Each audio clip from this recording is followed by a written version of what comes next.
Chers amis, chers fidèles, bonjour.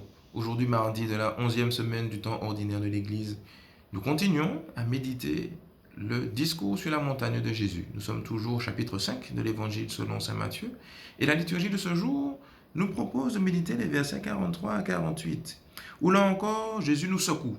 Là encore, il nous bouscule, il nous prend à rebrousse-poil. C'est la turbulence. Attachez vos ceintures, ça va encore secouer aujourd'hui. Il nous dit, vous avez appris qu'il a été dit, tu aimeras ton prochain et tu haïras ton ennemi.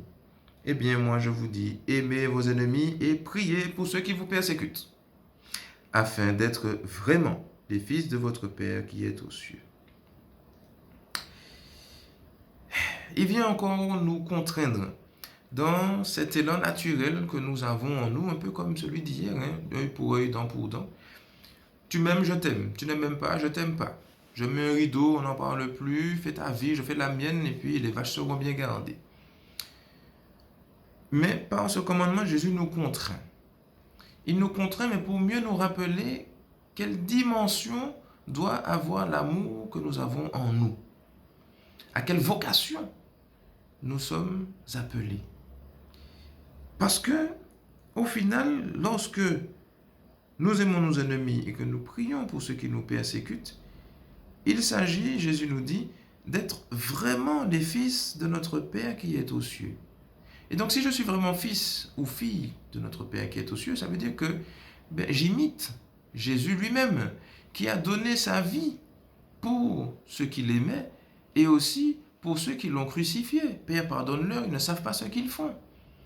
Et encore aujourd'hui, il donne sa vie encore pour ceux qui l'aiment, pour ceux qui l'adorent, mais aussi pour tous ceux qui blasphèment son nom, partout dans le monde. Combien de personnes ne connaissent pas Jésus, ne le captent pas du tout, alors qu'il ne cesse de leur accorder des grâces. Et c'est ce que Jésus nous dit encore. Le Père fait lever son soleil sur les méchants et sur les bons. Il fait tomber la pluie sur les justes et sur les injustes. Autrement dit, il ne fait aucune distinction entre les hommes. Et l'amour qu'il met dans notre cœur, l'amour auquel il nous invite, lui aussi ne doit pas souffrir de choix ou de distinction entre les personnes que je choisis d'aimer et les autres que je ne choisis pas d'aimer. Si je choisis, c'est que je ne suis plus fils, je ne suis plus fille. Je choisis un autre chemin que celui que Jésus a tracé pour moi. Et donc, il est vrai que c'est délicat. On ne va pas se mentir. Il y a des fois, quand on nous dit clairement qu'on ne nous aime pas, qu'on nous affiche ça à la figure, l'élan naturel n'est pas d'aimer en retour. On ne va pas se mentir. Mais Dieu ne nous demande jamais de faire quelque chose sans qu'il nous donne la grâce, la capacité de réaliser ce qu'il nous a demandé. Et donc, quand il nous dit, tu aimeras ton ennemi, tu vas prier pour celui qui te persécute, c'est qu'il nous donne aussi la force de le réaliser. Il nous donne chaque jour sa grâce. Il nous a donné son Esprit Saint qui habite en nous, l'esprit d'amour qui habite dans notre cœur depuis le jour du baptême et qui est renouvelé chaque jour. Il nous donne son Eucharistie. On a fêté le Saint-Sacrement dimanche.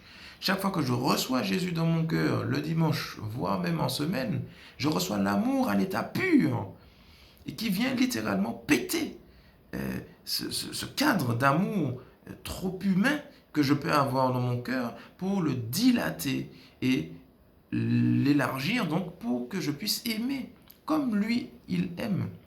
Donc oui, laissons-nous faire par cet amour qui nous dépasse. Et même si on ne comprend pas tout, même si pour nous c'est inhumain, c'est illogique, mais c'est divin. Donc, que le Seigneur nous aide à cheminer sur le chemin du véritable amour qui ne fait aucune distinction entre les hommes, qui se donne sans calculer, qui nous aide à grandir afin que nous soyons vraiment parfaits, comme le Père Céleste est parfait. Bonne méditation à tous et bonne journée.